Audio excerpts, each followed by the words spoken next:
Romantic গল্প পর্ব।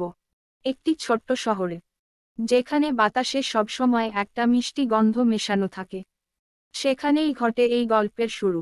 অদ্রিজা নামের এক মেয়ে, যার চোখে ছিল এক ধরনের স্বপ্ন, হৃদয়ে কিছুটা কৌতূহল। সে ছিল খুব সাধারণ, কিন্তু তার অভ্যন্তরে ছিল এক অতুলনীয় আকর্ষণ। একদিন সে তার প্রতিদিনের মতো কলেজ থেকে ফিরছিল। হঠাৎ বাসস্টপে দাঁড়িয়ে থাকা এক যুবকের দিকে তার চোখ পড়ে। যুবকটি খুব সাধারণ, কিন্তু তার চোখে ছিল গভীরতা। অদ্রিজার হৃদয়ে একটু ধক করে উঠল। যুবকটির নাম ছিল রায়হান। প্রথমবার তাদের চোখের দৃষ্টি মিলতেই যেন সময় থেমে গেল। অদ্রিজা এবং রায়হান একে অপরের দিকে তাকিয়ে রইল কয়েক মুহূর্ত, কিন্তু সেই মুহূর্তগুলো ছিল যেন অনন্তকাল। দুজনেরই মনে হলো, এই যেন সেই চিরচেনা অপেক্ষার শেষ। কিছুক্ষণ পর বাস এসে গেল।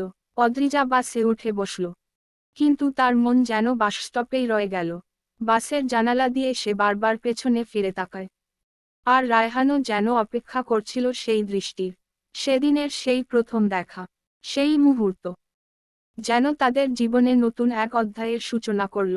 অদ্রিজা আর রায়হান দুজনেই অনুভব করল যে এই মায়াময় শহরের কোনো এক কোণে তারা আবার দেখা করবে, আবার মিলবে তাদের দৃষ্টিরা।